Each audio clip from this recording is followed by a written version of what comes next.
Welcome to the Whitetail Advantage podcast with your host, Brett Boven. Thank you for tuning in and enjoy the show.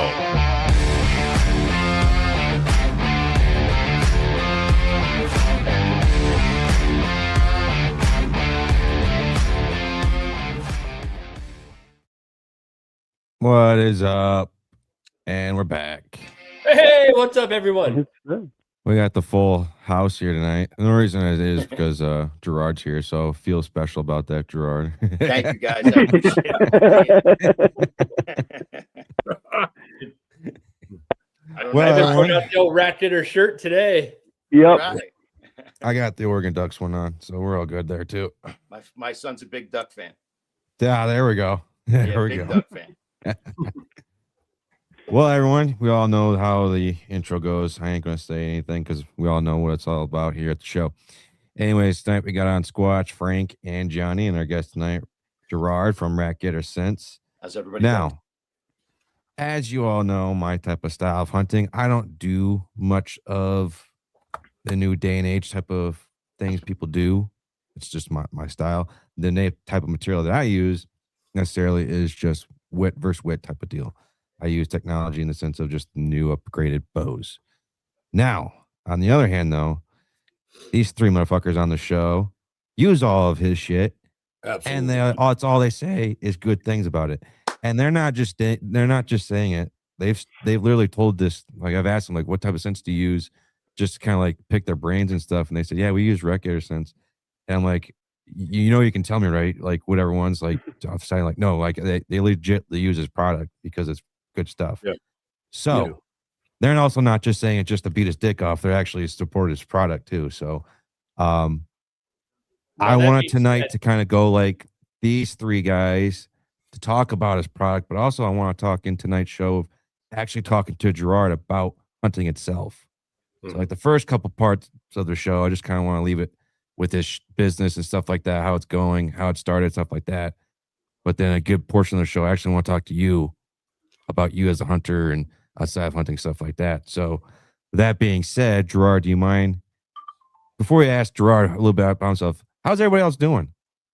I'm doing good, man. Good. It was Yeah. a nice fishing today. We're all in this beautiful 50-degree day. It was awesome. It was nice. I literally went outside just to like rake up ice from my driveway because I just wanted to get outside. Yep. That's it. And I picked up some dog poop. I moved some twigs around and sticks that came off from the snow. Other than that, yeah, I was just outside because I just wanted to get outside. Just so you guys know a little bit about Brett, he actually uses a push mower to move snow. Yeah. He will be out there. He's the only motherfucker you'll see out there with a push mower going, and it's like 10 degrees out in Michigan. He's got 8 inches of snow and he's blowing off his driveway. I was outside a lot blowing off my driveway because I just got tired. We had like a bunch of snow, right, Johnny, for like a good 2-3 weeks. Yeah. Like it was just nonstop snow right here in Michigan. It was atrocious. So yeah, I was outside snow blowing, leaf blowing. I use a leaf blower. I don't give a fuck if you people make fun of me. It's good. It works easy. You're always So happy. that to being be said, blowing. right, you use a leaf blower to blow snow. You also don't use any attractants or anything hunting. This is just for scientific reasons. He's going with it. Scientific. Frank, how many deer did you kill this year? 5. Squatch? I killed 2. I killed 6. Brett, you? Legally one. Okay. So Legally, what? that What should kill say one with the Toyota? right there. Hey, in my style of hunting, sometimes I'm going to go empty-handed, so that's what I take. It's, yeah. I got Anyways, you. Gerard, give us a little background about who you are and how you got to start your business and stuff like that. I'm Gerard Sauchelli. I own Rat Getter Sense. This is my 12th year in business. I'm 55 years old. I'm a retired fireman out of the biggest city in New Jersey. I started the business because I needed something to do after I retired from the fire department. I had like 20 and a half years on the fire department. It wasn't like the biggest thing that I was looking to get into, scents and lures and attractants, even though it had been a big part of my hunting for many, many years. My family, I was lucky enough to be probably 2% of the area I lived in the biggest city in New Jersey, that hunted or fished. I was a very lucky kid. I had a rough upbringing, and my grandfather was more like my dad. He was big into hunting. My whole family hunted and fished, and that's where hunting and fishing came into my life because I'm a big city kid. I'm not the usual hunter, come from the country or a country kid. I'm a big city kid. And one of the things that saved me was hunting from getting in trouble with my friends. My grandfather had me fishing or crabbing or whatever we were doing, whether it be hunting or fishing, it saved me in a lot of ways. That's really who I am. And I got really lucky to grow up in a family that hunted and fished. It was a big thing in my neighborhood. My grandfather and his brothers and his uncles, cousins, friends, everybody was involved. They used to have a big place called Biazzi's. Biazzi's was on Bluefield Avenue in Newark, and they used to have 300 to 400 people at venison dinners. And it was a gala. People were dressed in tuxedos. They used to have DJs and bands and 50/50s and all kinds of giveaway. And I grew up into this. So for me, from the very beginning, I can remember early as 7 years old going on my first crabbing trips and fishing trips down the Jersey Shore with my family. And then it just grew from there. And I had my cousin Eddie, who's 4 years older than me, and my cousin Todd, who's 5 years older than me. They were already hunting and already bow hunting by the time I was 10 years old. They were already had their first deer bow hunting and stuff like that. And they really taught me to bow hunt. My cousin Eddie specifically, because I was always over his house, which was a few blocks away from where I lived. And he taught me how to shoot. And one thing led to another into compounds. And it's, steamrolled from there until many years later, I decided to open up a scent company and get involved in the scent industry. And for the last 12 years, it's been a blessing and a curse. Blessing and a curse. Because, I have two sons. Both sons have played football from 4 years old. So I coached for football for 11 years. So trying to juggle the business, juggle football, my kids, family life. At the time that I started it, I was still working on the fire department. So it's been, you got to really juggle your time with family and work. And once I retired, it became easier because I was able to run it full time for 7 years. For the last 7 years, I've ran it full time. And that's, been a complete blessing.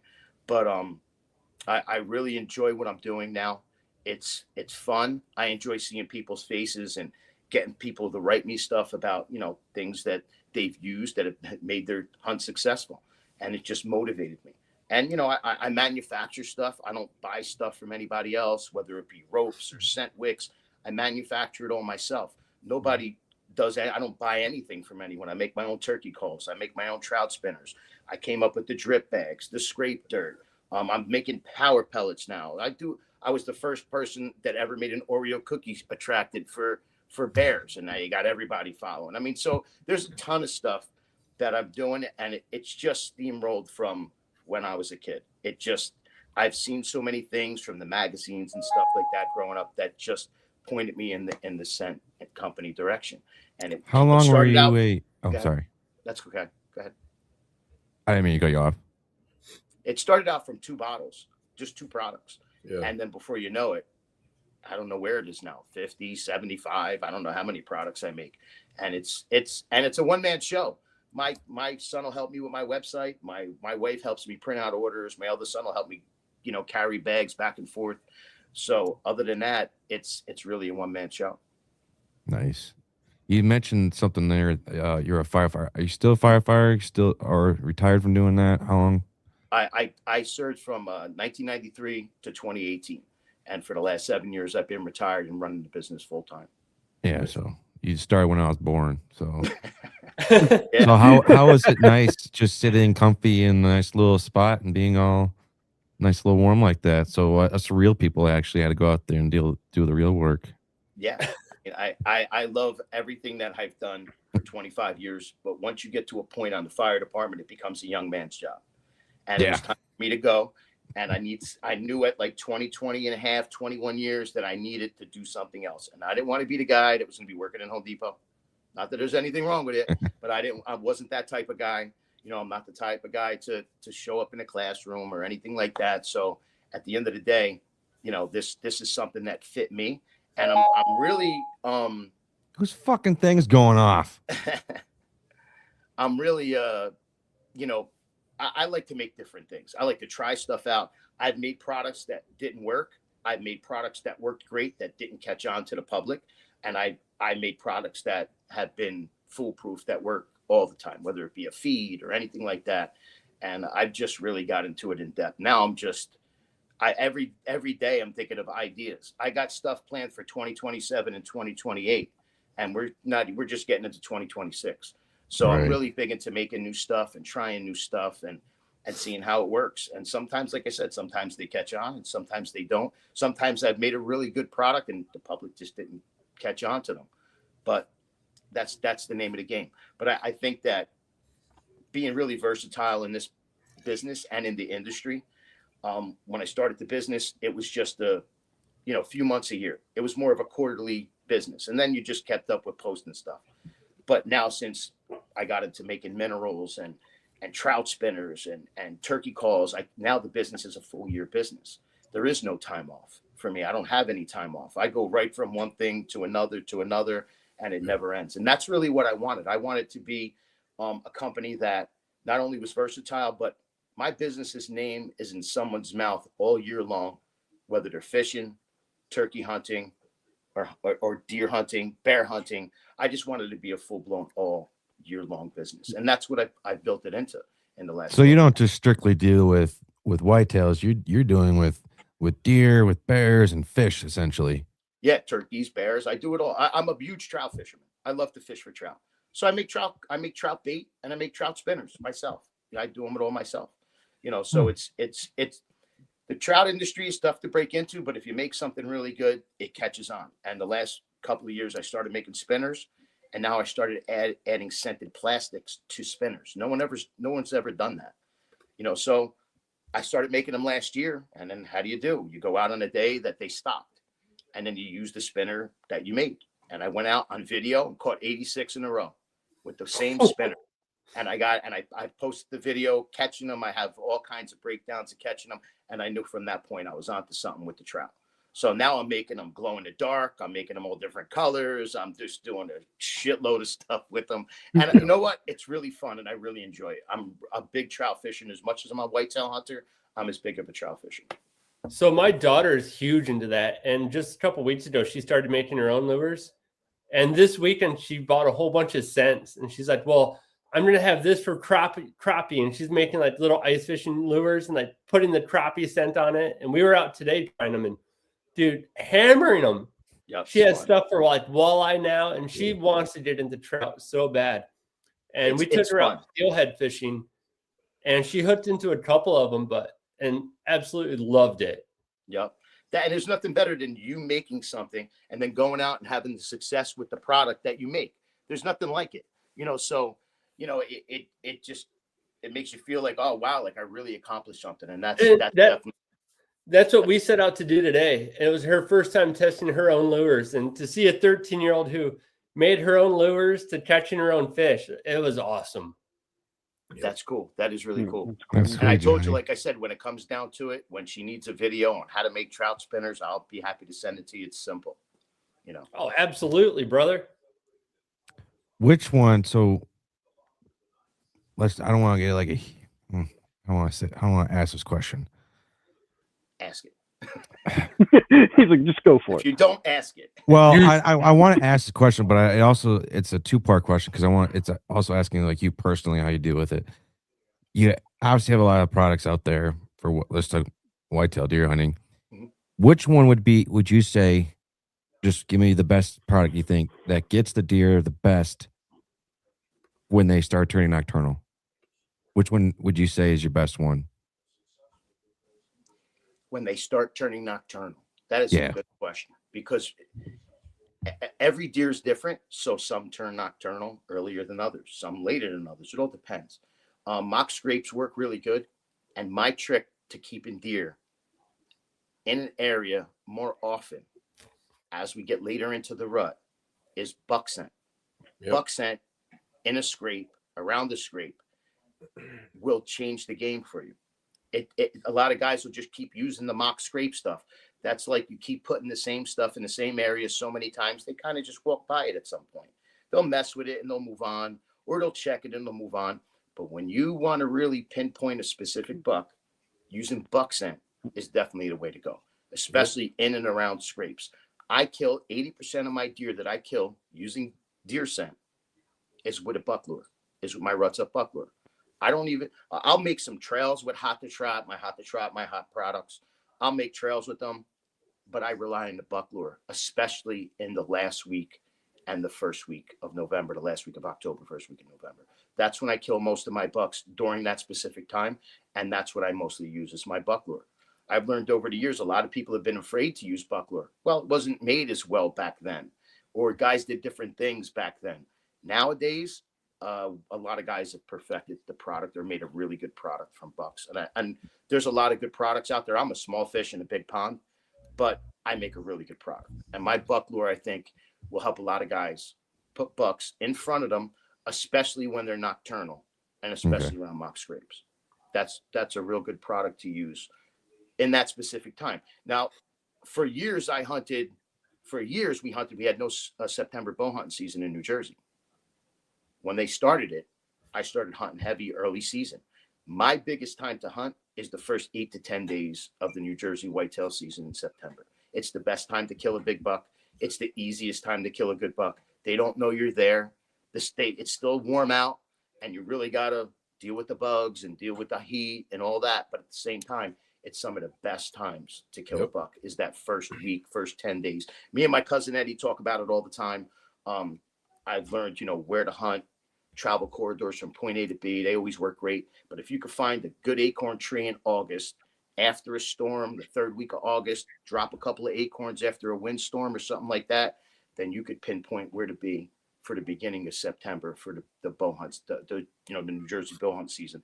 And that's what I key on. I key on acorn trees during the early season. And I've been successful over the last 20 years killing bucks basically out of the same tree in the same area using acorns. Acorns are a big way I hunt, especially early season. Should take a second to kind of, there's been like pop after pop of comments in here. So I just want to take a second. Hardball Outdoors 9183 says, "What's up, fellas? I just want to say thank you for tuning in for tonight's show. Everyone for tuning in for tonight's show. I'm assuming this is your cousin here. Yeah, you'll see Eddie Ponzini earlier. A lot of the guys I know are here.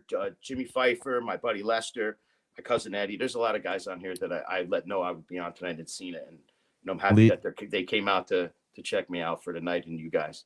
And I hope they keep watching beyond what I do in the podcast. You guys are great. You guys will love them. So keep watching, please. They have a great podcast, and it definitely helped them out too. Thank you. Appreciate it.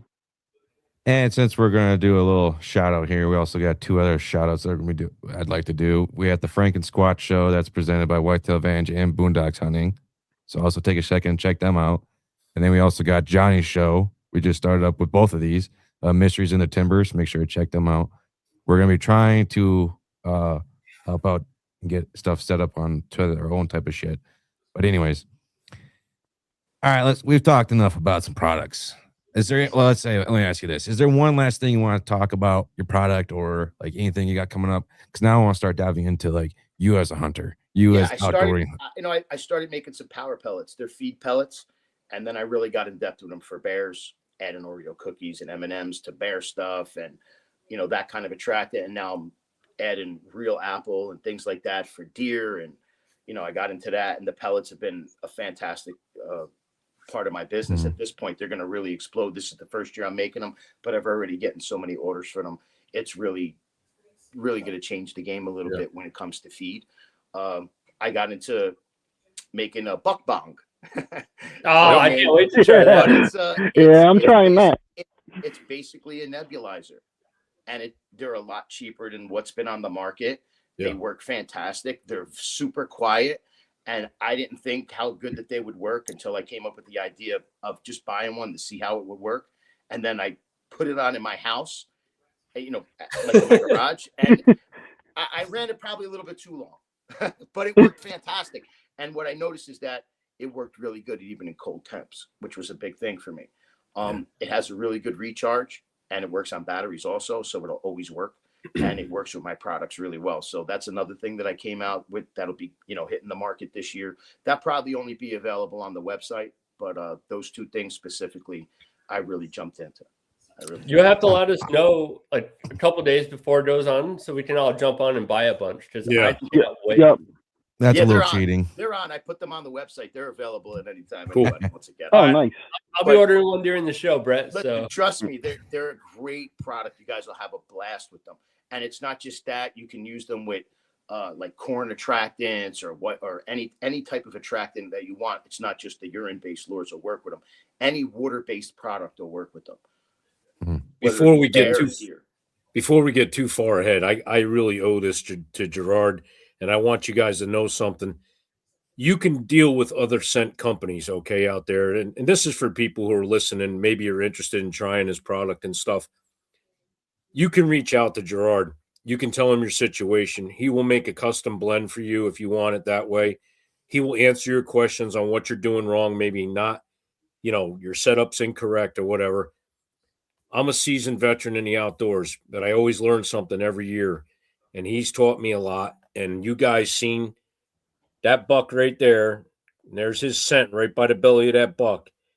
I called him and I asked him, I said, what am I doing wrong? I need to hold this buck close by. He told me what to use.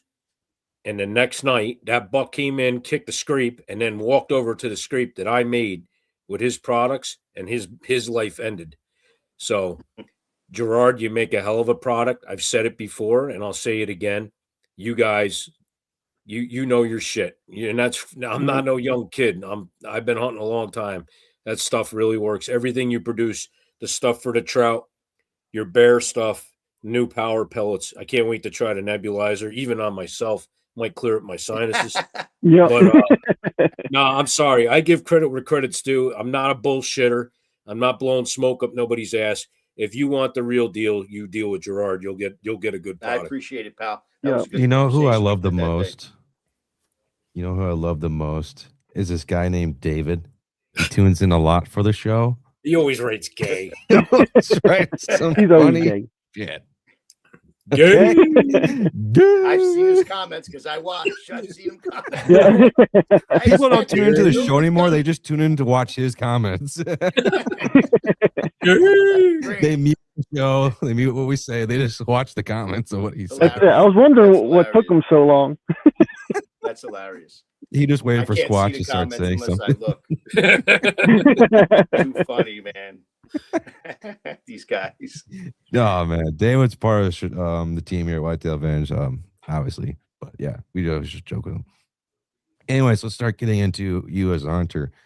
That leads into one of my main questions I really want to ask, because I had somebody reach out to me recently, and they asked what I do when deer start turning nocturnal. And I gave him my response based off of what I kind of do here and where he's from. I'm curious on what you guys do and what you do, Gerard. What do you start doing when deer start turning nocturnal? Because it seems like that's a big thing nowadays. That's what you do. You do something different than what you're usually doing. You got to change. Yeah. There's, I like to say every 3 weeks, deer change from the beginning of the season into October, from October into the rut, during the rut, and then after the rut. So every 3 weeks, they really change. There's a big difference from opening day in Jersey to the first week of October in New Jersey. The deer are different. They start to go a little nocturnal. They start to change. They know guys are in the woods. There's 8 million bait piles out there. There's guys with 8 million cameras up all over. They know it's hunting season by October. So you need to change. Yeah. Maybe get away from the feed sources and get onto travel corridors or around bedding areas. Those are always great ways to hunt and to pick up where a buck may be. And a lot of times I've seen you guys do some shows and talk about, cameras. Sometimes cameras work for us fantastic. Yep. Sometimes they don't tell the whole story. There's other things that are going on that we don't even see. My cousin killed a great buck this year. He didn't even know the buck was there. It was never on camera. He goes out and he kills a beautiful buck with the muzzleloader. Where's the deer been? It hasn't been on camera. So even though it's not on camera, doesn't mean they're not there. They're there. They're in the area. You got to move around. You got to be versatile. These saddle, a lot of you guys hunt with saddles. I don't, but a lot of guys hunt with saddle. That's versatility. You're able to move from point A to B quickly. And that definitely, helps out a lot. That's definitely a big helpful. I use climbers still. I'm a little old fashioned. I'll get in portables big time. I hunt a lot out of ladder stands. If I could, if I have a good spot, I just set up a ladder stand because I know it's something perfect. But definitely, you guys with the saddles, it's easy for you to move from point A to B. That's another good way to be able to get on the deer. The other good thing is that we all need to do, and it's tough to always do it, is basically to scout. More scouting is going to tell you where the deer are. Not necessarily one rub in the middle of nowhere, maybe not be the area to hunt, but then again, it may be.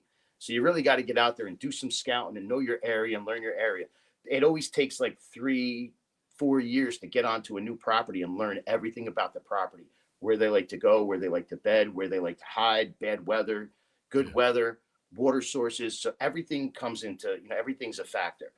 And one of the biggest things is, your instincts. Instincts, allows you, and nowadays we have so many different things to use to help our instincts out, whether it be a camera, scents, lures. We're making ropes. We're doing all kinds of things now to manipulate the deer. I mean, we have everything more than we had in the 70s, in the 80s, and even in the 90s. You have the most stuff now you ever had to be successful. Baiting, some states allow baiting. I mean, there's nothing that congregates deer more to one area than baiting. You actually said something right there that it leads. I got a show creating right now for I think it's like in a couple of weeks. I'm not going to give it away, but I'm just going to tell you this. It's going to be a show that you want to talk about. It's basically today versus then type of show. It's something that's going to be really interesting to talk about. First off, you said saddles. I just recently got into saddle hunting last year. On top of that, I was skeptical of getting at first because I was like, oh, I'm scared of heights and this and that and doing it all and learning it all. But after talking to these guys, I'm glad I did it because now it's just another tool in my tactical toolbox. It allows me to move around and it allows me to change things up, especially when the deer start turning nocturnal. You mentioned trail cameras. What? That's what a spotlight is for. Yeah, but that's frowned upon. I mean, that they say it's illegal. I just say it's frowned upon because I like to play like, well, I'm a hunter too, so I can do it. I'm allowed to. Okay. Fuck you. We got so many tools now, and it just seems like it's a lot of overwhelming tools that it can get oversaturated in a sense, and you kind of start losing things. It's still instinct. A lot of it's still knowing where to go. And listen, you could hunt, you could have the greatest property in the world, but if a big buck doesn't live there, you're not going to get him. He's just not there. There's just sometimes you just have a bunch of twos on the property. There's nothing you could do to force them there because they're just not in the area. I hunt in a really heavily hunted area, and there's not many big bucks that run around our areas. A lot of deer are killed 1.5, 2.5 years old. There's nothing you could do if the deer aren't there. You got to find them. You got to get on properties that maybe have them, or be hopefully that one's living on your property when the season starts. So it's not always about, can you find a big deer? You got to have the property that has big deer on it, or have access to those properties, or people that allow you to hunt them. A lot of properties and areas that we have, people don't let people hunt anymore. It's not like it used to be in the 80s. We'd knock on a door and people were pretty fair about it, yes or no, or whatever. But you were still able to hunt. Now, public land is gotten even better, I think, because most hunters in New Jersey went private. So I think actually it's helped more guys hunting private is less on public. I think there's been a lot of success on public land in New Jersey, which is, when I was young, it was just filled with people. Nowadays, it's a little different. A lot of guys go private, and I think it's like a 50-50. I think there's about 50% of the guys that hunt, on private, and 50% that hunt on public land. And it's helped us out. There's a lot of guys that kill good bucks in New Jersey on state property. Hardball Outdoors, back to the original question there of what do you do when deer start turning nocturnal? Right. He commented, concentrate on bedding and transition areas. And that's something I told this guy that reached out to me. He asked me that question, and I said, well, where are you from, this and that? And I said, generally what I like to do is if I have had the area, I try to take a good, vast look at what I've been doing, where deer are moving through the most common areas. And then after that, I already know at this point where the does are bedding, and I want to focus on where the does are at. And I want to know where the bucks are at too, but I want to know where the does are at. And then I kept getting back to transition areas. I said, one thing that you could do, and I do this a lot on my properties, is take a camera. I always try to do my best to face the camera more facing up to the north. I like the back of the camera back to the south. Start off very wide. Like obviously you're going to start off casting like a type of wide net out in the spot you want to look at, and start taking mental notes of like, all right, like a deer's coming from this area, from here and here. And then start trying to take that trail camera and start creeping down that trail. And you'll start getting good notes of where they're kind of coming from. That's kind of like the broad spectrum of what I told them. But Right. If you can start finding those type of patterns that they're walking on, then you're gonna help yourself tenfold, because you're gonna know. You might not have the property like Gerard said. You just might not have the property that's going to hold a lot of these big mature deers. But if you can see the common routes, the transition areas that these other deer are walking on, most likely another giant deer is going to see this and eventually probably walk on the same path that they're walking on. Because if these deer are walking on them, they're most walking on them for some reason. Now, with that being said, I can kind of go on there. I'm trying to just broad spectrum of what I told this guy. What are you three doing when deer start turning nocturnal? Squatch, and then Frank, then Johnny. Yeah, so over the years when your target bucks, and this is where the camera stuff comes in handy, because I sit and I watch when a buck starts to come to daylight. When they're not night walking anymore, that's a key factor of using your camera. You say, okay, he's starting to daylight. This is the time to get on him. But what happens is a buck will slip. Okay, he'll come out for that first little inclination. Maybe he gets pressured, maybe by hunting pressure coming into that property. So my setup is always to stay close to that bedding area, like the gentleman said before. I hunt in the thickest of the thick. I have to mow trails through the woods where I hunt. They follow the easiest path of least resistance, and it's their death, okay? They will funnel down trails that another deer has walked, and there's been many times I've been in the stand an hour before daylight, and the target buck's out in front of me. I can't shoot him, okay? So what I have to do is I have to adjust my times according to a timestamp on a picture of a camera, and then I have to backtrack him where I've seen him before, okay, so I can get him in a daylight situation. It's not the easiest thing to do, and yes, if your property's not big enough, you're going to run out of space and run out of time. The only other thing you can do is be patient, wait for him to daylight again, and then get on him. That's the only thing I can really tell you. And the biggest thing is less is more.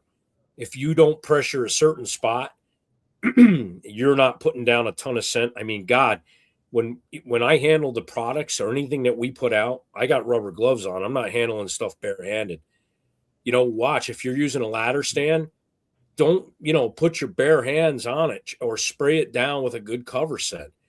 These bucks are walking around all night long. Their intel is like way beyond what the hell we can comprehend. So if you can beat them at their own game, the scent game, them predicting what time you're walking around in there and moving around, change it up, go to a different stand area, then you'll get on these nocturnal bucks. But the biggest important thing is less is more. Don't pressure that animal. And if you know that area is going to be hunted hard, get to a place that isn't.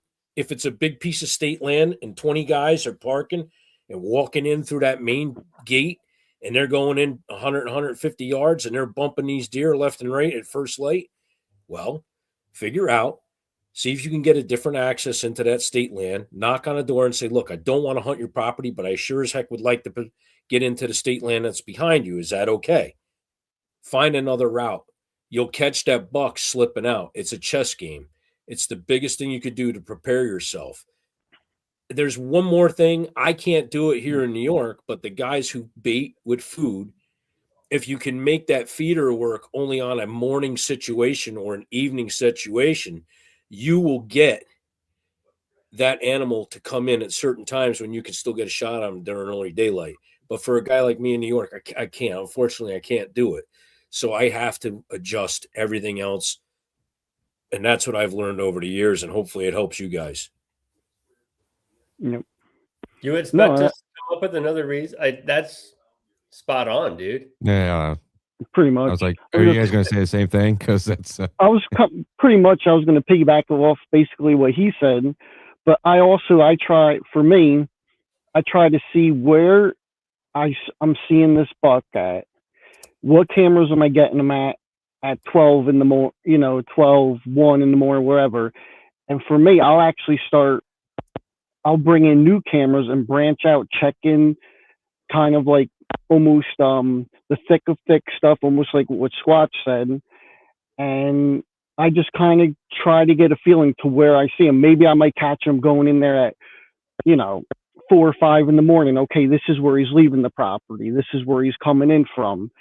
And from there, I'll try to set up a vantage point. Okay, I might even stay out of that spot until I see him daylight. Almost basically what Squatch said, sometimes less is more. And I try not to put too much pressure, but I'll still do my best to try to find out where he's leaving the property, where he's coming in from, from whether he's coming at 10 o'clock at night or 1 in the morning. That's usually my tactic. That, and I mean, I do the same thing. I have my permanent trail cameras that I have out there. And then once I start getting that good buck and I start noticing that, okay, he's coming in later and later, I have other cameras that I'll go out there and seeing the direction of travel and just backtracking it. And you're just setting out cameras, hoping to get them. So then you can start building, okay, I know he comes in here. He doesn't go, in front of my stand anymore. Which direction is he going? And you're just trying to build that packet on him to get as much intel as you can. And having cameras, especially like the new cell cams that we all use, I mean, that's just too easy. Yeah. Avoid the entire situation for weeks at a time until, like you said, Frank, you start seeing them on daylight. And then okay, well, I'm going to sit tomorrow for work. I'm not going in because I'm going to go hang out in this tree for a while. Yeah. Another thing, too, if I just can add something real quick, if you take anything that's a firearm or a bow and anything, and you're riding around in your truck, take it out of your truck. I got orchards, I got fields and stuff out here. I'll spotlight. It's totally legal. Mm-hmm. You don't have a weapon in the vehicle. If you got a buck that's running nocturnal and you haven't seen him on your cameras in a while, scope those fields out. You'll be surprised. He'll be standing there with a herd of does trying to breed them or something. And then at least he's still hanging to that area, right? Only do it if you're allowed to, though. Only, I said, if you're allowed. Yeah. We are allowed. I mean, as long as you don't have a weapon, any kind of weapon in the vehicle, and I mean, use your head, guys. Don't go past like suburbia where his house is shining a light on somebody's front lawn. You're going to get your ass in trouble. But, I mean, like I do the Squatch all the time. I drive by his house. Yo. That's not to look at deer. You're not looking at deer. You're looking for something else. They're looking for that small pecker. That's right. We have a whole flock of small woodpeckers that live out here in the woods over here. That's right. Frank is very interested in looking at small woodpeckers. Yeah. Yep, I found them. Yeah, here in Michigan, you can't do that in the entire month of November. So that's why I know you said it. I just want to make sure that if people good point. Good point. Yeah, like here in Michigan, you can't do that in the state in November. Is it November and October, Johnny, or is it just November? No, it's just November for rifle season. You can spotlight during bow season. For the pussies. That's right. So yeah, I wish that we were allowed to do that. This year, you only killed 1 deer. Yeah, because just don't. I'm not going to do it. Okay. Anyways, all right. Guns scare Brett. Yeah, I don't like guns. I'm a left-minded liberal. Anyways, let's talk about this here. I want to talk about kind of something more a little bit in depth here, because my mind wants to go on a lot of different topics that we brought up tonight, but I have specific shows for them coming up. One thing I really want to talk about with you, Gerard, is we kind of talked about this on the phone a little while ago, was kind of like when everyone thinks of hunting, obviously you're out there. The first thing you think about hunting is whitetail bucks, archery, guns, and stuff like that. But there's a lot more that goes involved with hunting than I think most people actually realize. Your family life, your personal life, mental aspect of everything with hunting. It's kind of want to pick your brain about it. It all is outside of trying to let's get tactical, let's figure out this and that. Let's get on like the emotional side of like hunting, like the family aspect of it all, and the personal side of hunting that most people don't realize. Like for instance, let me try and help clarify where I'm trying to get with this. When I went on my date with my wife on our very first date, I knew she was in the outdoors. I told her though on our first date that in the fall I'm a hunter. I'm going to be out in the woods. I hunt from October to December, and on Saturdays my butt sits in that chair and I watch college football. That's what I do. I love hunting. It's not just something I can just give up to make this work or anything. No, I have to do this because it's who I am. I need to do this. It's what I do. I was born to do this. And we've made it work. Now that we got 2 kids though, it's a little stressful because I know I'm sure Johnny went through it. I know Frank's probably gone through it too. It's hard to go just on the father aspect of it all. I was out hunting one day and I think it was Halloween, and I still regret it to this day. Everything led up perfect to hunting on Halloween. And my wife took my son and daughter. They were very young, so that's why I still kind of like, okay. But I missed that opportunity to be with them on Halloween. Now, ever since then, I don't hunt. Now, but she's also here now all on her own to help raise these kids for about 45, 50 days straight because I only hunt October 1st through November 14th. That's a big ask out of a partner. And I'm sure some wives, it's like, nope, you either give up hunting or you cut back on it all, or we got to figure something else out because it just isn't going to work. Now I got a great partner. She knows how much I need this. And we've worked through it. But it's still hard. Yeah. It's always going to be hard. And until they get to the point where they're older and they can kind of be more self-reliant, then it'll be a little less hard as it gets older. But that's the type of direction I'm trying to go with that as an example. So give me your aspect of your mindset on it all outside of it. I don't let hunting get involved with my family life. I never did. I didn't get married till I was 31. So my wife knew by the time we got married what she was getting. And she was getting a hunter and a fisherman. And my cousin Eddie's got a great wife who allows him to go all over the country hunting, whether it be Alaska or Texas. And my wife is the same way. And they're city girls. They don't hunt. They don't fish. They're not involved with it, but they let us continuously do what we want to do because we have put in our time with our kids already. And I've coached football for 11 years. I loved coaching football. I miss coaching football. I eventually may go back to coaching football, even though my kids aren't involved. It's another love of mine, football. So I don't miss anything. I've never missed my son's football game. I've never missed a lacrosse game that they've played. I've never missed anything that they did. And I never let hunting get in the way of that. I've always had an ample amount of time to hunt. I've been really lucky to have properties that I can get to within 20 minutes, even to pull off a 2 or 3 hour hunt and then to get back home. I've had people pass in my family and my wife's side of the family where I wasn't able to get out hardly at all during the season because of that passing. So it's always a challenge. But I would, and as we're single, it's easy because, you're dating, whatever, you're going to get out hunt and then go do whatever you want to do at night. But when you have the kids, it changes everything. When you have one, it changes some. When you have 2 or more, it really changes the game. It's not easy anymore. And listen, I'm sorry, we could love hunting all we want, but the family comes first. The family they're number one. After that, I'll do all the hunting and fishing that I want. I retired at 48 years old. I was very lucky. And then I went on to running the business. Well, what's kept me most out of the woods is the business. The business keeps my time. I'm not in the woods. I'm visiting stores. I'm dropping stuff off. I'm talking to people on the phone. Like some people we know over here kept me from the woods. No, but you get what I'm saying. There's always something. You really have to juggle your time, and it's not always easy. You may not always have the partner that allows you to do everything that you want to do, but you can't let it get involved with your family or your family life at home, or it's going to get in areas where you don't want it to be, and then you won't be hunting at all. So you got to kind of put in your time and with the kids and just bow down to that part and time of your life. The one thing about hunting is you don't know how many more seasons you have left.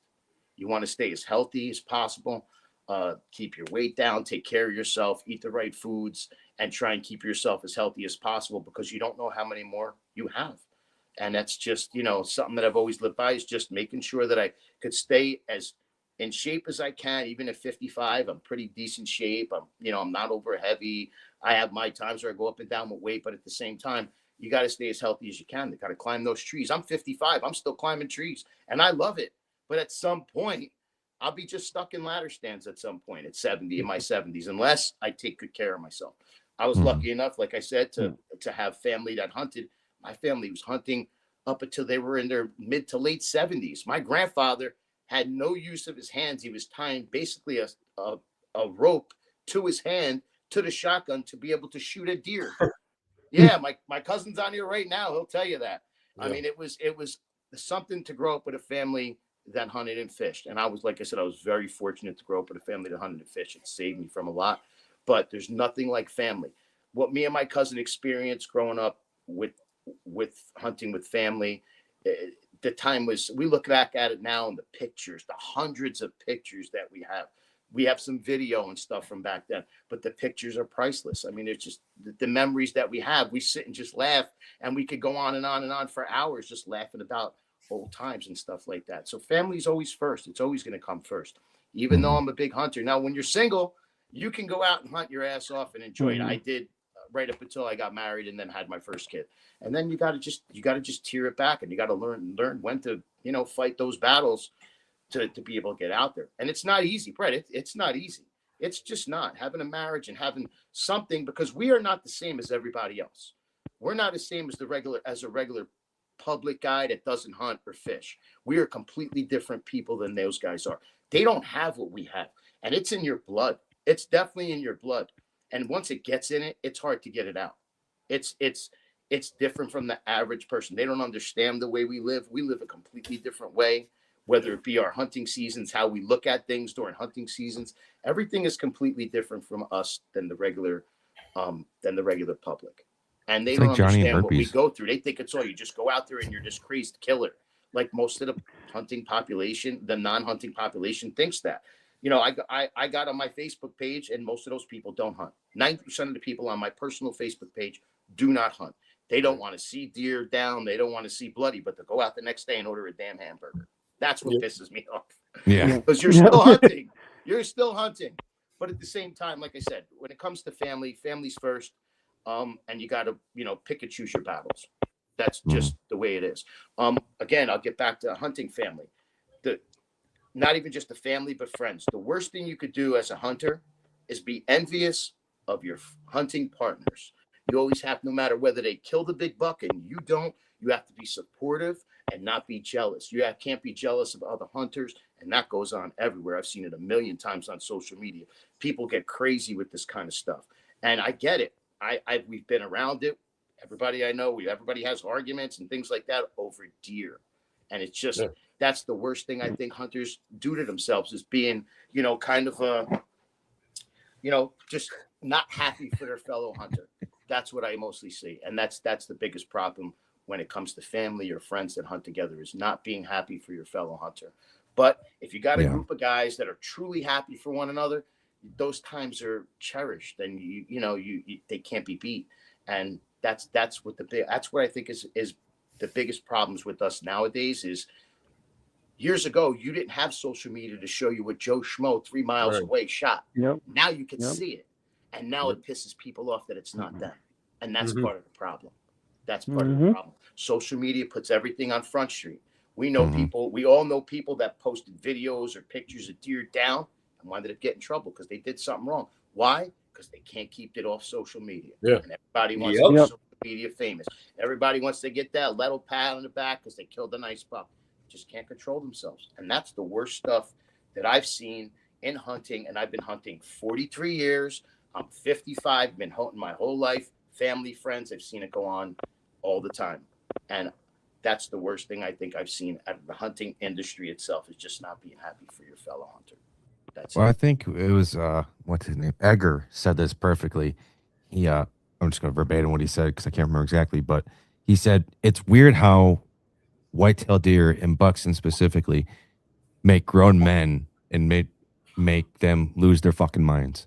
Like they lose all sense of control when they see and it's just weird how that just happens. And to get everything, like, I think that's also another reason why there's some deer population problems. I know here in Michigan we've already got our own problems as it is, although it seems to be changing. But I'll say this for the situation that right now, Wolfie, right, Johnny? Yeah. Yeah. The new director, though, I'll say this real quick. It sounds like he really is trying to make the direction move, but who knows? Anyways, I think social media is another problem with the deer population problems and stuff like that that's going on across the country, because now we have such an influx in social media content creators that if you're not shooting bucks, then you're not going to be Successful. Yeah. You're not going to be up into that type of epsilon of being looked at type of deal. I strongly believe that, unless I'm seeing otherwise with data, but that's just what I'm gathering my hypothesis around. My goal every year is to shoot an 8-pointer. It doesn't necessarily have to be a 3, 4, or 5-year-old, because I have to be realistic with what deer are in my area. Me and my cousin, we got cameras all over. We know every deer on our property, and we pick and choose which ones we're going to shoot yearly. And not only sometimes you just don't have 4.5 or 5.5-year-old deer running around on our property. So we just can't kill something that's not there or not going to show up. You got to be lucky enough for them to show up during the rut. But if they don't, you got to still be realistic in what you shoot. Set yourself a goal, not too high, not too low, especially as hunters. Now, if you're an experienced hunter, you've been hunting your whole life. I'm not going to go out there and shoot a small 6 just to shoot it. I'd rather shoot a doe. I'd rather shoot a doe. But I like to challenge myself and try to pick out a couple of deer I like to shoot a year and hunt them all year, and just see where it ends up. I don't have many places to hunt. I have about 150 acres and then a couple of 15-acre spots here and there. And if they're not showing up on camera there, well, what am I going to do? Right. I have to hunt, and I want to take something. So I may take a nice 2.5, 8-pointer every year. And you know what? That's perfectly fine for me. I'm not worried about. I've killed big bucks. I've killed small bucks, big bucks, trophies out of Kansas. I've killed bucks in Idaho. I've killed elk in Utah. I've done a ton of shit. 43 years hunting. I've killed all kinds of deer. I've killed over 300 whitetails or more at this point. I stopped counting at over 250. So I don't even know how many whitetails I killed at this point. So for me, I'm happy with a nice 8-pointer every year. It doesent have to be a gigantic 120. I'm not worried about numbers. I'm definitely not a numbers guy at all. I don't care. You show me a decent 8 and you're happy, I'm happy for you. I could care less about numbers. That's definitely not where I'm at. I'm not a numbers guy. Hey, Squatch, can you bring that beautiful girl back up? Dashie. Now, if you're listening to this on the audio version, you got to take a second, come to the YouTube version at the 53-minute mark, and look at this adorable little girl. That's a beautiful dog. Oh my gosh, I want the lovely kisses too. She's not here. She's one of my oldest. This is Dash. She's 13, and she's my baby, one of my babies. And she comes upstairs to say goodnight to me every night if I'm up here. So I give her a little air time so you guys can say hello to her. Say hi. Oh, so precious. All right, go ahead, honey. No, we've seen comments through here, and I say it all the time, your family first. And I know Johnny, with his service too, I know family means a lot. Me being in law enforcement, I think as you progress in life, especially when you're in the service in some sorts, having a family, I mean, having a family just isn't blood. We all know it's more than just that. Yeah. But with a family, things really change. And everything kind of like, I think, as at least men, everything like rearranges in our brains from when we're young to young and dumb, full of cum. Like, I just want to go do this and be fun and do this type of thing. But the moment you start realizing you actually have a legit, you're growing your own type of family, things in your mind and your wires start rearranging. I know, for instance, for me, when I was in law enforcement and I took a year off of work, that was the same time that my daughter was born. So basically, her first year of life, I was off work and I was with her 24/7. And I knew two things: I couldn't go back to what I was doing, and I've got to change because I don't want to be an asshole or a bigger dick than what I already am. And I want to spend more time with my family that I got now. So at that moment, everything's changed for me. Right. So I've seen a lot of people that make the comment family first. And we've talked about here on the show, Gerard hit it perfectly as well. Families first, but we also, in some parts though, as men, we need that time out in the woods. It's our sense to be alone, to regroup, regather, and everything like that. Because as men, at least in my opinion, and how I was raised, the man is the focal point of that family and that household. Everything gets laid on him. He takes a lot of shit. He takes fucking everything. Everyone dump everything on him. Yep. Everyone else can be happy and deal with that. I'll go deal with the stresses and stuff like that. And let me figure out all the problems that, you know what I mean? I mean, obviously it's a partnership. Don't get me wrong. But I'm saying, like, that's what everyone in the household, the man, the husband, throw that all on them because that's what they're supposed to do. Yep. That is what you're supposed to do. Family first. And that's the way it has to be. You know, you don't want to have issues with the wife and marriage and kids and all that over hunting. You have to pick and choose your battles. And at the end of the day, who's going to take care of you years from now? It's the kids. Exactly. You My gotta, son. you gotta teach them. And listen, my older son, he doesn't hunt, but he fishes. He's seen now that my younger son has taken 3 or 4 decent bucks. So he's just a lucky kid. Now he gets out of college. He's been playing college football for 4 years. He gets out and now he wants to start bow hunting, which is great. And now my younger son's going to play college football for 4 years. So he's not going to be hunting. He's been super busy with with high school football for 4 years. So he hasn't gone out as much as he has, but he's done really well. And I love having my kids around me, but I don't force them to do it. If they want to do it, great. They do it. If they don't, it's definitely not something for everyone. And it may not be for our kids. But at the same time, I give them the opportunity to be out there and see it. And then if they want to do it, I'm there to bring them. My cousin Eddie will take them. I'll take them. You know, we have fun with it. They come fishing with me. They'll hunt with me. And I just able to give them something back because my grandfather, like I said, years ago, my cousin's grandfather, my other cousin, his, you know, we're all family members.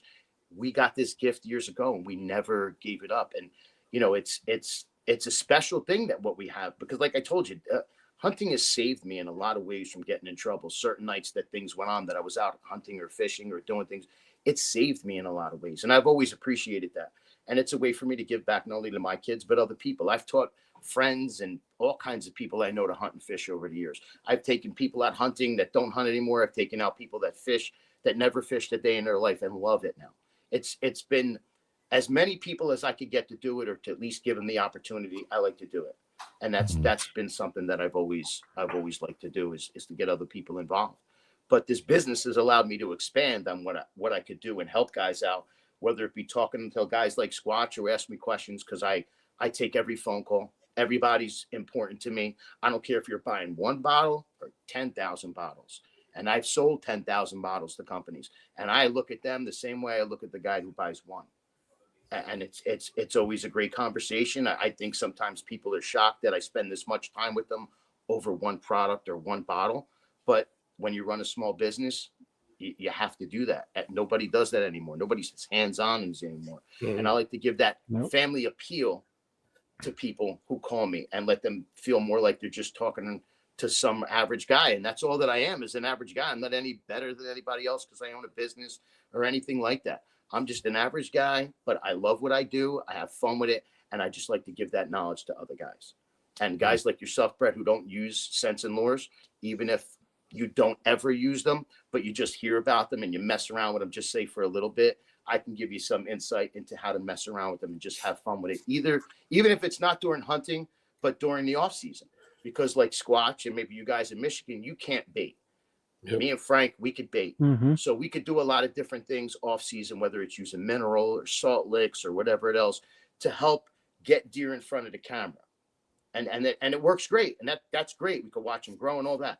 Some of you guys don't have that opportunity. So using mock scrapes are a big way to help, circumvent not being able to bait or use minerals and stuff and put animals in front of your camera, which you may not see without using certain products. There is, though, and this, I'm just going off of Facebook. I haven't really looked into this yet. I'm sure Johnny's seen it. I think we talked about Johnny on the last show. That they voted to talk about the passing of allowing us to bait in the Lower Peninsula. Now that's just going off Facebook at face value. That's all I've seen. That's it. So it's curious to see how that goes. But with that being said, I know I think I might consider, after talking to these three and how much they love stroking your dick about your product, that I might just have to buy something there to see how it goes. Well, listen, it's fun. And listen, hunters are one you always thing. got to try new things and get out of your comfort zone. Exactly. I don't know how many gadgets I've bought over the years as a hunter, especially early on. I don't know how many different things I've bought just to try and see how they work out. And things like that eventually got me into using scents and lures more and more and more, and then attractants. And, once they opened up baiting, you could do 9 million different things. And then obviously I incorporated all this into my business, and, I come up with all unique things, and it's fun, and I have a blast with it. But guys that don't have the opportunity to bait or to use minerals or blocks and all that kind of stuff, scents and lures are the way to go. Even if it's just to inventory your deer during the off season, you don't even have to use it during the season. You don't even have to use it during the season. It could just be off season product that you mess with off season. And then once the season comes, you just go back to doing what you were doing. And, it's always good to be able to pinpoint deer earlier in the season that are on your property, or that you have an assumption that are living there, and then all of a sudden you get pictures of them. Wow, look, this stuff worked. I will say this, that can't believe time really flies for an hour. Holy crap. Yeah. First off, I want to say thank you, Gerard, for taking the time to come on the show. Listen, I appreciate you guys. Love it. Thank you so much. You guys don't have to do that. And, just anybody that gives me a little bit of a voice, I can't thank you guys enough. I've been friends with some of you guys for a long time. I know you guys for a decent amount of time, some of you guys, and I appreciate all you guys, and I appreciate being here. Any last, first we'll go from Squatch, Frank, to Johnny, and then back up to Gerard. Any last things that you want to say that we kind of covered tonight, or anything at all that you kind of want to say before we close up for tonight's show? Well, I just want to touch on that whole thing with family. I mean, I've said it before, hunting will bring out the asshole in everybody, especially when it's, over grounds where you're hunting or whatever. But the thing that amazes me the most is, you guys got to remember, we're all out there enjoying the same stuff, right? I enjoy going out, sitting in the stand, relaxing, calming myself down, reconnecting with the Lord, reading his word while I'm out there, just taking in his creation, right? Think about that before you go maybe after somebody that's, remember, it's hard. It's getting harder. People don't have places to go, this and that. Try to have, a little bit more patience. I know it sucks. People cut you off, and there's a lot of idiots out there. I get it. But remember, we're all in this sport, enjoying the same stuff. I enjoy going out relaxing, shooting a deer. It's a bonus. Or if I'm fishing and I catch a trout, it's a bonus. Us all here, we've all been cut from the same cloth, okay? Gerard, his influences from his grandfather. Frank, his grandfather. Johnny, your influences, your family, people in your family, and especially you too, Brett. So remember that. We're all created, right? And there's a bigger picture to all this, okay? Explain to me, if you think God doesn't intervene in what we love to do and guide you in that direction, just explain to me how a guy from Jersey and a guy from New York and a couple guys from Michigan, how we can all be like brothers with each other. Well, who the hell would have thought if you told me 10 years ago that I'd be hanging out with you guys? How would I have done it? Well, social media can be a pain in the ass, and social media can be a great thing. And in this instance, it was a great thing. And you got to remember something. Yeah, you may not have the best day in the woods, but it's a day in the woods. Like Gerard said, you don't know how many of them you get. So cherish the times you got, be a little bit more patient, and just enjoy what you'd want to be enjoying. And remember, other people are trying to do that too. And I think if we have a little bit broader aspect at looking at the way things are to us, remember, them people are trying to enjoy the same stuff too. So take that along with you. Think about it tonight or whatever. I just want to say at everybody here, I'm very privileged to know the guys that I know in this outdoor community. You guys all are special. You know, I appreciate the times I get to spend with you and the little bit of knowledge that I have. And if I can help somebody, you guys know how to get a hold of me. I'm on, social media, whatever. Feel free to ask questions. I don't mind. And I'm pretty handy around guns and bows too. I've been doing them my whole life and a bunch of other stuff. So just a pleasure. I'm super, super excited to have you on tonight, Gerard. I can't wait to meet you hopefully at the show this weekend. And been a great show, fellas. Thank you very much. Frank? Yeah, no, for me, I would like to touch on the family thing too, kind of what Squatch said. He did bring up a good point where, like, he's always told me, listen, hunting brings out the assholes sometimes. And he always made me promise him, every time we've been out hunting together, he'd say, listen, we would sit there, we'd say, nothing is going to come between us. No deer, no turkey, no nothing. We're in this together. We're families first. Getting that deer or that turkey or that bear, that's all just an added bonus. This is what matters right here. We always said that. We always would start, our hunt with a prayer, and the biggest prayer was be safe. Yep. That's really what it came down to, so we can go home to our families. And it's a privilege to be able to hunt with him, to get to know you guys. I consider you guys like my family.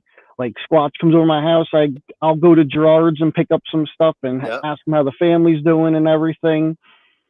So I mean, it's really an honor to be a part of all this, and it's something I'll cherish for the rest of my life. I try to bring my son into it. He's having a blast. We killed our first deer together, so that was a blessing. And I just wanted to bring up real quick, especially like about my wife. When we first started dating, I did bring up to her, hey, this is what I do. I hunt and usually in the fall, the winter, whatever. I told her the spring and summers are for us. She said, no problem. Meanwhile, she goes, you must have forgot to tell me about turkey season, because this was never a part of the plan. I might have slipped that one. That's great. But but she's been a blessing. She always, she doesn't go, but if I ever need her hand, dragging something out or skinning it, she's always the first one to help me. There's been times where I can't, like, I'll go out. She's always like, you got one? All right, I'll bring your son to help him track. And she's always making sure he's always involved. Mm-hmm. And the one thing she always told me was like, listen, you can hunt as much as you want. Okay. She goes, but when you come home, I need you to turn it off. Like, now it's our time. Like, you can get one, we'll celebrate, but I kind of want it to be us once you get home. And how can I argue with that? Right. So, it's just been a blessing, and, we're still together, been together for 13 years, and, we'll see what happens, as far as what the future brings. But, she's been a blessing. She's always there to help me. And she's always told me, listen, if you want to go travel, go ahead, but make sure you invite me, because I'm going to find a store to go shopping or something. It's funny you mentioned that, Frank, because I told you I talked to my wife on our very first date about hunting college football. It wasn't until after we got married I started picking up golf, She said, I didn't sign up for this fucking bullshit, okay? You got golf in the That's summer, a whole springtime. It's Yep. just like, you're always busy. Whole I'm nother like, thing. sorry. Yep. She was like, you slipped that in there. She's like, you didn't tell me about the scouting, about the turkey hunt. I was like, yeah, shit. That was my fault. You said yes, so it's on you Yeah. now. Johnny, how about you, man? No, going back to the family thing, like I try to get my kids out into it as much as I can. My oldest daughter, she shot her first deer at 4, and I couldn't have been more excited for her. It was awesome. Like today, it was a beautiful day, and instead of hanging out inside with the iPads, we were out ice fishing. Had all 3 of my kids involved. Awesome. It was great. And just getting the kids out there, the whole family thing, getting them out there, enjoying the woods, and just learning and trying to pass on all the knowledge that I have, not only as a dad, but as a hunter and everything like that, just to say, hey, life isn't always iPads and YouTube and all of this stuff. Mm-hmm.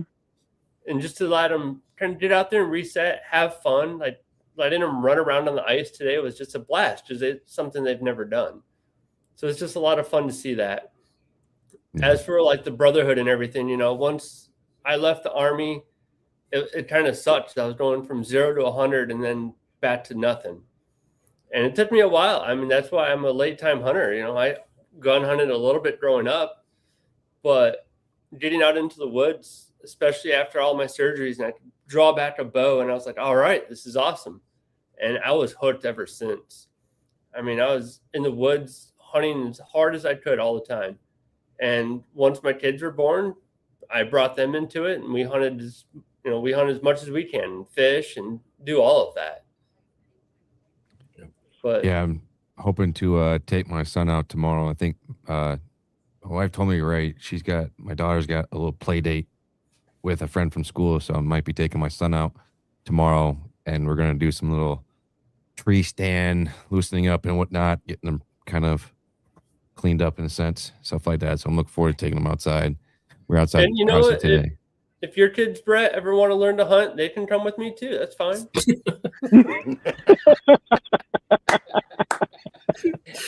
I mean, I would offer, but it's a long ride out to New York for me, Brett. I mean, you're gonna have to wake up early, but Hey, you know how earlier, like Gerard said something about once you get to new blood and it's always there, and I mentioned to you about herpes and shit like that. Yeah. I don't feel bad about saying that now. Obviously, Well, I was joking.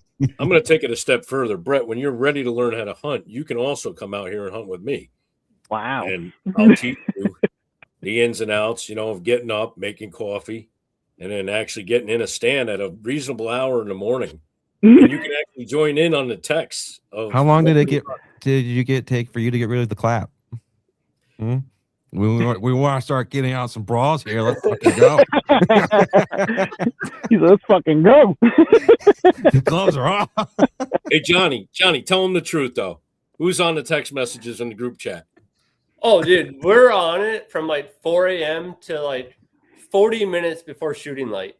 Yeah. And then it goes silent for about 2 hours. And then all the shit talking just picks right back up. Yep.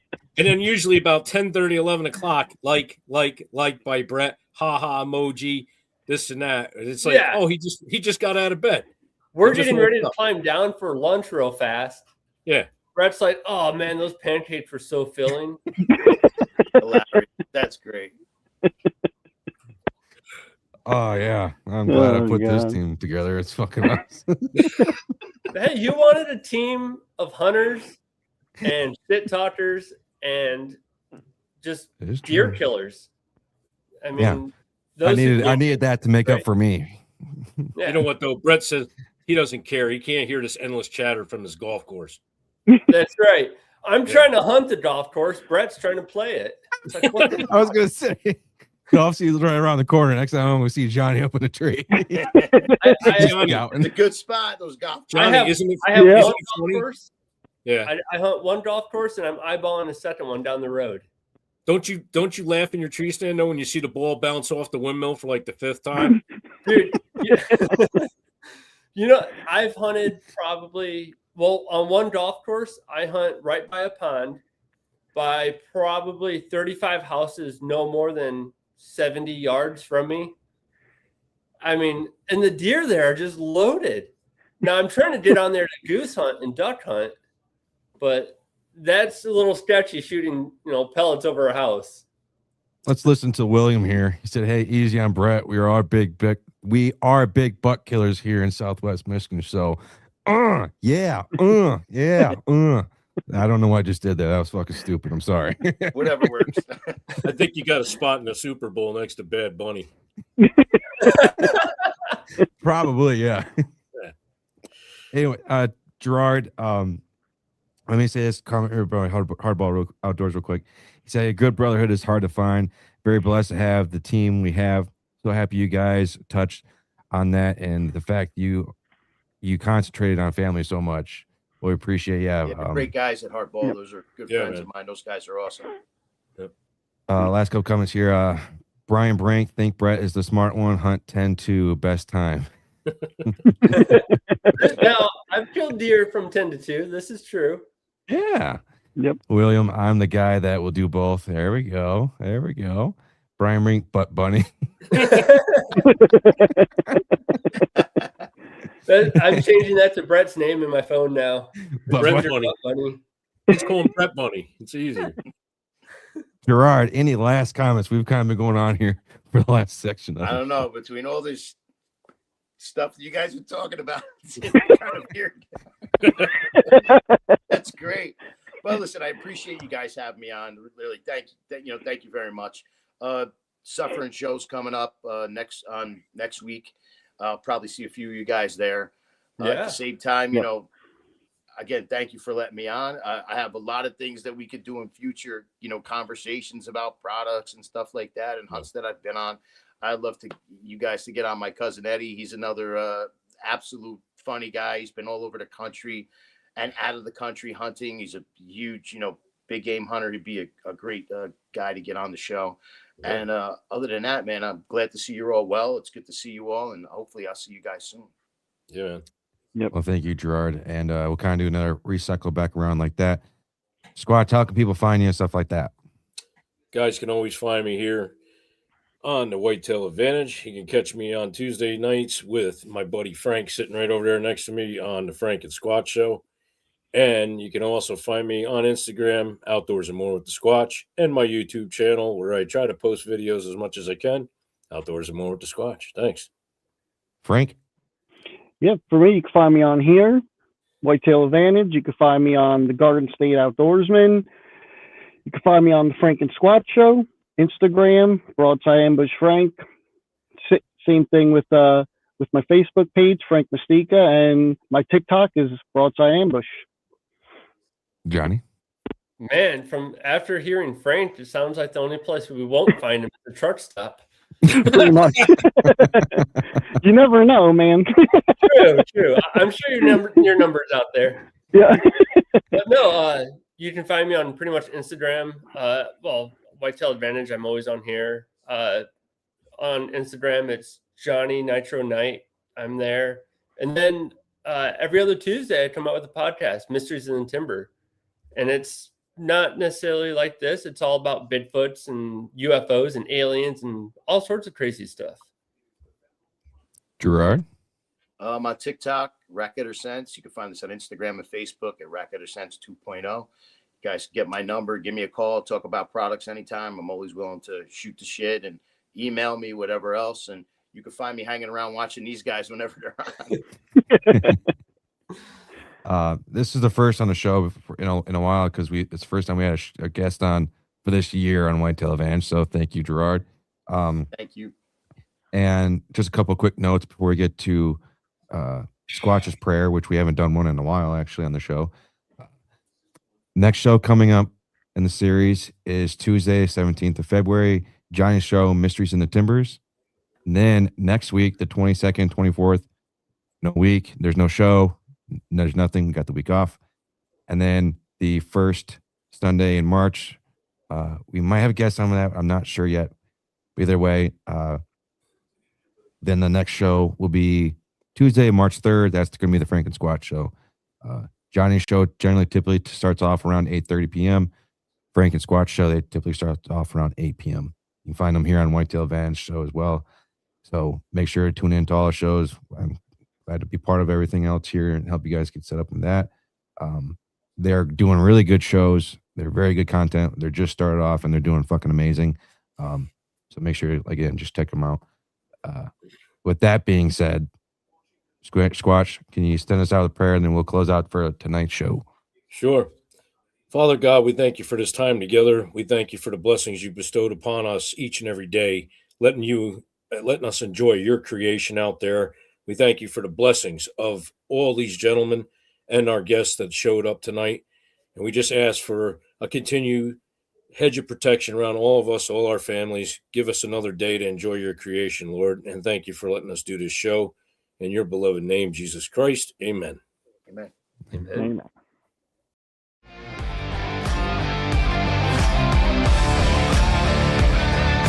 Thank you for tuning in to another episode of the Whitetail Advantage podcast. We hope you enjoyed the show, and we will see you next time.